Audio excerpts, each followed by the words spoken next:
Hello everybody, my name is Dakota Jordan Atkins, aka Demon Mode 007. Today I'm going to be bringing you another video. I know I just uploaded one about 4 hours ago, but I'm bring you guys another video. Today's video is going to be on the ISIS, or the ISIL.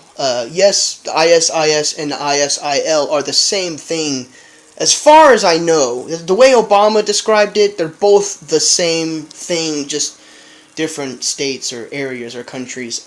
Anyway, but when I talk about Obama and what he says, it doesn't mean that I like him or agree with him.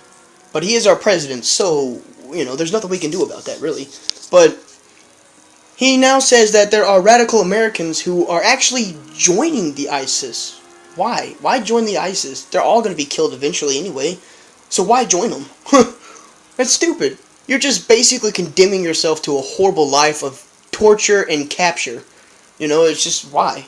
I don't understand. You go ahead and run your life like that, motherfuckers.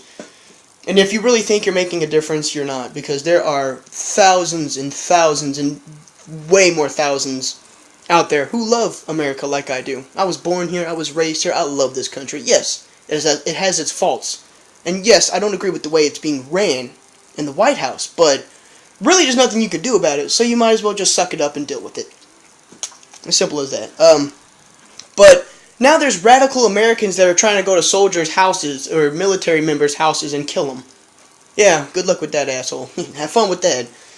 They'll kill you before you even get to their fucking house, man, but go for it. You think you can do it? Do it.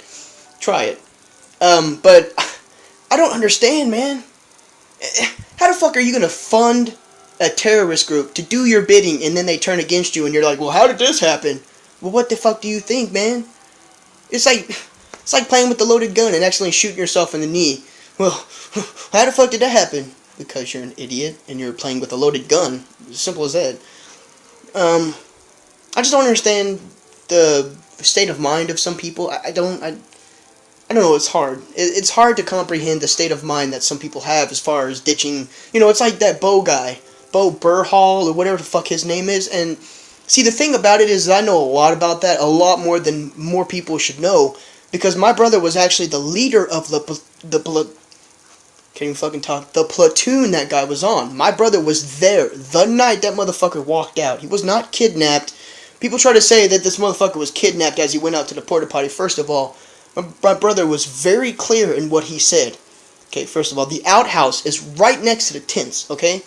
Second of all, he said for the fucking Iraqis or the Towheads, whatever the fuck they are, I don't even know, the insurgents, he said for them to sneak into the military base is never ever gonna happen because they're pussies. As simple as that.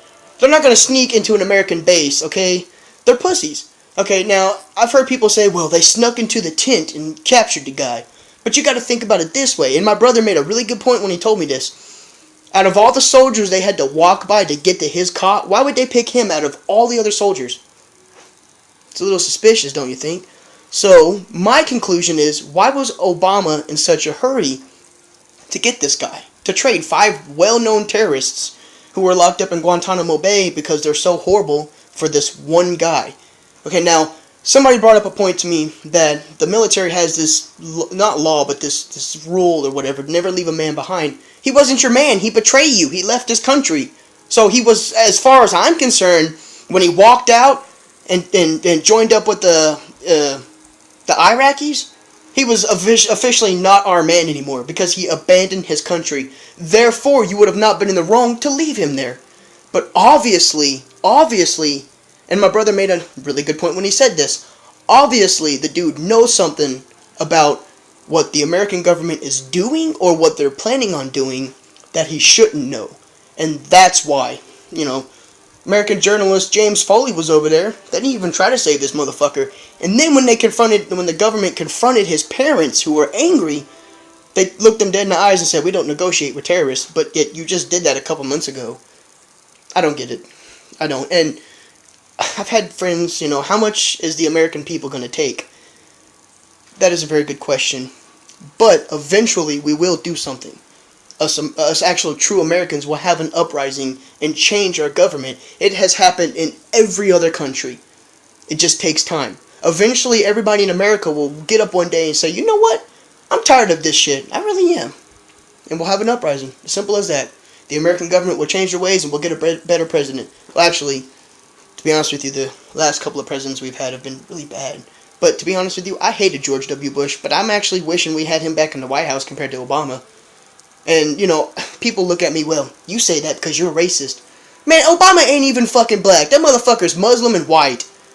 If it acts like a white man, looks like a white man, and talks like a white man, it most likely is a white man. Later.